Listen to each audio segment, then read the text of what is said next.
नमस्कार प्यारे दोस्तों। यह सवाल जो लिया गया है ऑब्जेक्टिव टाइप का सवाल है ये, जो कि आपके परीक्षा में पूछे जा सकते हैं। मैं बता दूं कक्षा 10 के गणित का सवाल है ये, और परीक्षा में ऑब्जेक्टिव टाइप में ऐसा सवाल पूछा जाता है और विद्यार्थी घबरा जाता है कि इस तरह का सवाल को कैसे बनाया जाए। कोई बात नहीं, मैं सोल्यूशन करने जा रहा हूं। तब तक के लिए आप लाइक का बटन जरूर दबा दीजिएगा।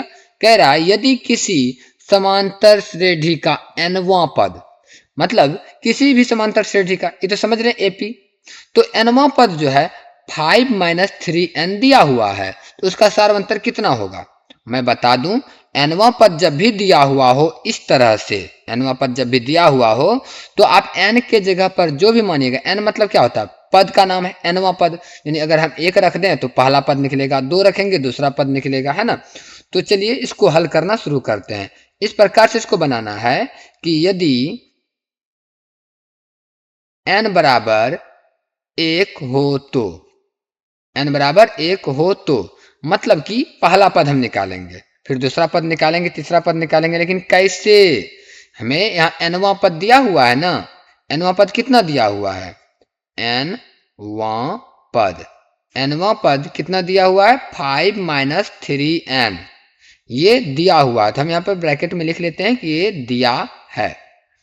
तो जब भी nवां पद दिया हुआ हो तो आप n के जगह पर जो भी मानिएगा, जैसे हमने n के जगह पर यहाँ क्या माना, 1 माना ना, तो अर्थात अगर हम n के जगह पर 1 रख देंगे तो हमें पहला पद प्राप्त हो जाएगा। बात समझ में आ गया है। चलिए देखते हैं कैसे। यदि n बराबर 1 हो तो मतलब 5-3 इंटू n का मतलब 1 ले लेते हैं, तो बराबर 5-3 और 1 को मल्टीप्लाई कर देंगे तो 3 हो जाएगा। तो 5-3 इक्वल टू कितना हो जाएगा, 2 हो जाएगा। तो मतलब कि पहला पद 2 होगा। इतना समझ में आ गया, क्योंकि n बराबर 1 था इसीलिए पहला पद निकला 2। अब पुनः इसी प्रकार से करेंगे, पुनः n बराबर 2 हो तो, अच्छा n बराबर 2 लिए हैं तो इसका मतलब हम दूसरा पद ज्ञात करेंगे, है ना।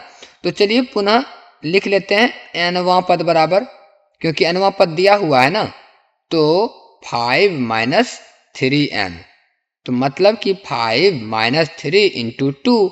क्यों, क्योंकि दूसरा पद निकाल रहे हैं तो n के जगह पर जो मान रख देंगे वही पद निकलेगा। यदि आप n के जगह पर 8 रखिएगा ना तो सीधा 8वां पद निकाल के देगा ये, क्योंकि ये सिद्ध किया हुआ है। और मैं आगे चल करके बता भी दूंगा कि ये 5-3n कैसे बनाया था ये। चलिए देखते हैं।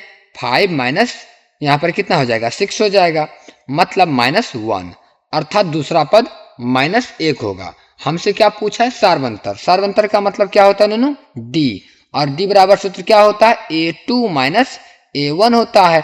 तो a2 कितना दिया हुआ अपना, a2 निकला हुआ है ये, और ये निकला हुआ a1।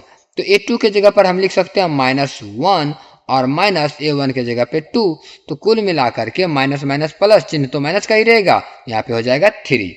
बात समझ में आ गया। अर्थात पहला पद 2, दूसरा पद -1 निकला, और d जो है -3 चल रहा है। अब इसका जांच कर लेते हैं जरा सा, क्या सचमुच में इतना हो जाएगा। तो पुनः अगर हम a2 माइनस a1 करें, मतलब -1 -2, तो क्या हुआ, -3 ही है। अब 2 में यानी अगर हम दूसरा पद निकालें तो क्या सूत्र हो जाएगा, a1 प्लस d हो जाएगा। तो a1 कितना है अपना, a1 2 है, प्लस d कितना है, -3, तो -3 लिख देते हैं। तो अब कुल मिलाकर के 2 प्लस माइनस -3, तो कुल मिला के -1 ही हो जाता है। हो गया जांच।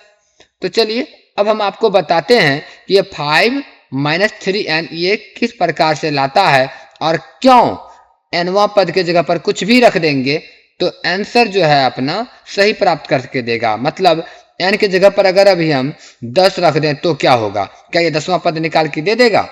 चलिए ना ट्राई करते हैं 10वां पद निकालने के लिए। जैसे 5-3n है ना, यहाँ पर मैं आप लोगों को मैं जरा दिखा दूं, 5-3n है, तो अगर हम n के जगह पर 10 रखेंगे तो 5-3 इंटू 10 मतलब 5-30, इसका मतलब -25 निकलेगा 10वां पद। चलिए जांच कर लीजिएगा आप भी। और मैं वैसे दिखा दूं तो यहाँ पर डी पूछा था -3 निकला हुआ और ये ऑप्शन नंबर बी में है, तो यही सही उत्तर होगा। पसंद आए तो लाइक कर दीजिएगा, चैनल पर नए होंगे तो सब्सक्राइब भी कर दीजिएगा। इसी तरह के अगले वीडियो में पुनः मिलूंगा, तब तक के लिए धन्यवाद।